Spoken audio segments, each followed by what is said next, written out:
여러분 안녕하십니까? KBS 뉴스 특보입니다. 국내 코로나19 확진자 수가 여전히 가파르게 증가하고 있습니다. 공식 집계된 확진자는 총 977명, 사망자는 11명입니다. 확진자 대부분은 대구 경북에 집중됐고 대구 신천지교회 관련 사례가 가장 많습니다. 방역당국은 대구 신천지교회 감염 고리를 끊어내는 것이 가장 시급하다고 보고 있습니다. 김수영 기자가 보도합니다. 대구 신천지교회와 관련이 있는 확진자는 모두 500여 명, 전체 확진자의 절반 이상입니다. 대구 신천지교회의 최초 환자가 누구냐를 찾는 게 관건인데 쉽지 않습니다. 보건당국은 이 교회 신도인 31번째 환자가 2차 감염자일 가능성을 배제하지 않고 있습니다. 아직까지는 그 31번 이전에 혹시 누가 최초의 지표 환자인지 초반 환자인지 이런 부분들에 대해서는 계속 조사가 진행 중에 있는 상황입니다. 대구 신천지교회 신도인 31번째 환자는 지난 9일과 16일 이 교회 저녁 예배에 참석했습니다. 보건당국은 역학조사 결과 지난 7일에서 10일 사이 또 14일에서 18일 사이에 대구 신천지교회 관련 환자들 증상이 주로 나타난 것으로 파악하고 있습니다. 신천지 사례하고 관련된 그 사례들의 발병일로 유행곡선 같은 걸 그려보면 2월 15, 16, 17일에 굉장히 큰 피크를 보여주거든요. 어제는 처음으로 대구 신천지교회와 연관된 사망자도 발생했습니다.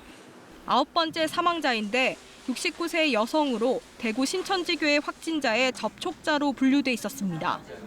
보건당국은 31번째 환자의 최초 감염원을 찾는 것이 지역사회 전파 경로를 확인하는 열쇠가 될 것으로 보고 역학조사에 총력을 기울이고 있습니다. KBS 뉴스 김수영입니다. 대구 신천지교회 다음으로 많은 확진자 연관성이 확인된 곳, 경북 청도 대남병원입니다.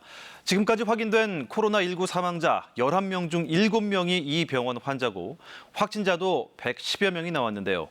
청도 대남병원과 같은 사례가 또 나올 위험은 없는지 보건당국이 폐쇄병동 전수조사에 들어갔습니다. 이승재 기자가 보도합니다. 방역대원이 병원 입구를 소독합니다. 위층 병실까지 사다리로 올라가 소독제를 뿌립니다.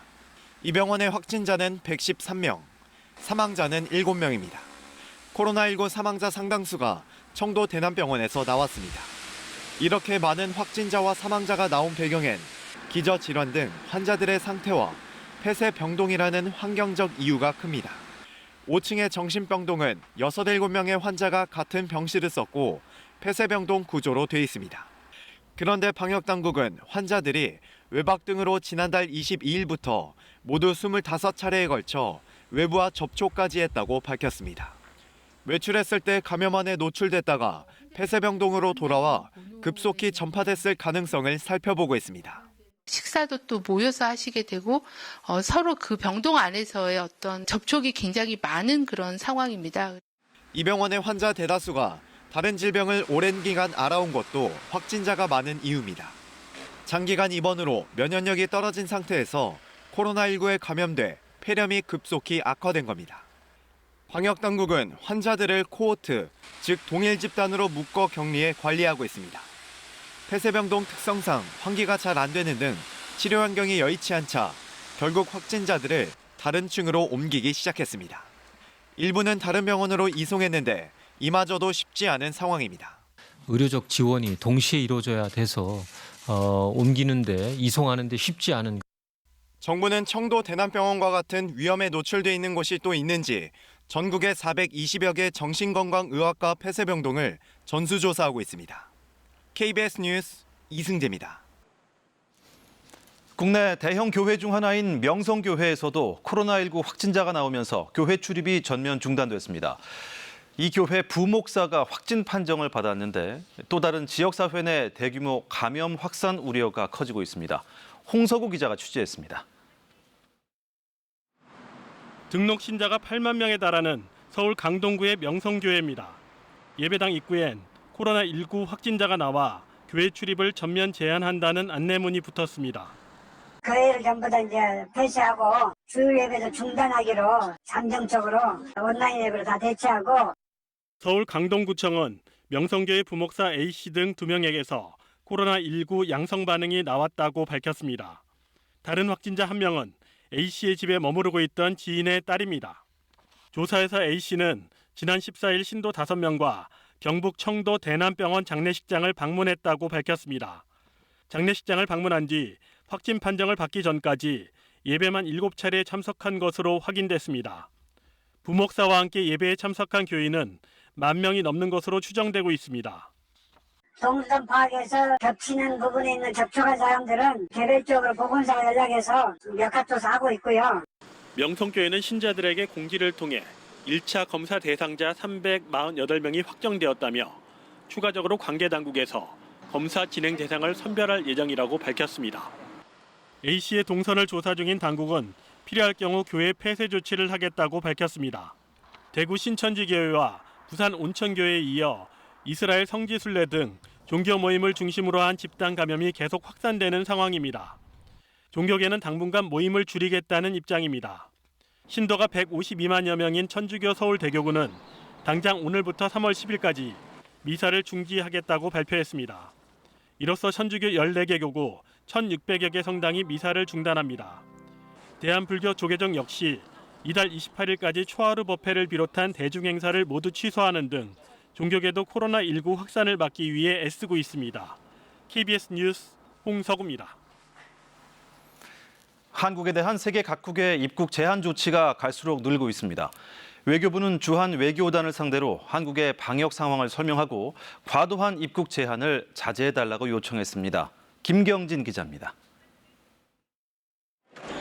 성지순례 등을 위해 이스라엘에 갔던 한국인 여행객 417명이 어제 귀국했습니다. 이스라엘의 갑작스러운 한국인 입국 금지 조치로 발이 묶였던 사람들입니다. 베들레헴 같은 데는 호텔에 들여보내지 않아서 버스에서 잔 사람도 있고 굉장히 힘들게 지내다가 이스라엘 정부는 한국인 격리를 검토했지만 현지 주민의 반대 시위가 거세지자 직접 비용을 부담해 전세기 2대를 투입했습니다. 이스라엘처럼 한국인 입국을 제한하는 나라와 지역은 갈수록 늘고 있습니다. 어제부터 홍콩은 한국발 모든 외국인의 입경을 전면 금지했고 타이완은 14일간 격리를 의무화했습니다. 베트남도 대구와 경북 지역에서 온 한국인을 14일간 격리합니다. 현재 한국인의 입국을 제한하는 나라와 지역은 23곳으로 외교부는 파악하고 있습니다. 7곳은 입국 자체를 금지하고 16곳은 격리 조치를 취하거나 검역을 강화했습니다. 국제사회에서 한국인 입국 제한이 확산되자 외교부는 미국과 일본, 중국 등 103개 주한 외교단을 불러 한국 정부의 코로나19 방역 노력이 선제적이고 강력하다고 설명했습니다. 그러면서 한국인에 대한 입국 제한 등 과도한 조치는 자제해달라고 당부했습니다. 사실에 기반하지 않은 두려움으로 인해서 과도한 조치들 취하지 않게끔 그렇게 부탁드리는 게 오늘 그 목표였고요. 하지만 몽골, 쿠웨이트, 뉴질랜드 등이 한국으로 가는 항공편 운항을 중단하는 등 한국인에 대한 입국 제한은 더 늘어날 것으로 보입니다. KBS 뉴스 김경진입니다. 네, 대부분 지역의 비가 그쳤습니다. 하지만 호남 지역은 새벽까지, 제주도는 오전까지 비가 조금 더 내리다 그칠 것으로 예상되는데요. 동풍의 영향을 받는 동해안 지역은 내일 아침까지 비나 눈이 더 내릴 것으로 예상됩니다. 예상되는 적설 보도록 하겠습니다. 강원 산간 지역에 앞으로 더 5에서 30cm 큰 눈이 내릴 것으로 예상되고요. 강원 지역과 또 경북 북동 산간 지역에 1에서 5cm 적설이 예상되고 있습니다. 아침까지 내륙 곳곳에 안개가 무척 짙게 낄 것으로 예상되고 동해안을 제외한 대부분 지역은 구름만 많이 지나겠습니다. 아침 기온 보겠습니다. 철원이 0도, 서울이 3도, 광주 9도, 부산이 8도로 출발하겠고 한낮의 기온은 철원 8도, 서울이 11도, 전주 13도, 부산도 13도까지 오르겠습니다. 물결은 동해상과 남해상, 제주 해상에서 최고 3, 4m로 높게 일겠습니다. 금요일 전국 곳곳에 비나 눈이 내릴 전망입니다. 날씨였습니다. 이상으로 코로나19 관련 KBS 뉴스 특보를 모두 마칩니다. 시청해주신 여러분 고맙습니다.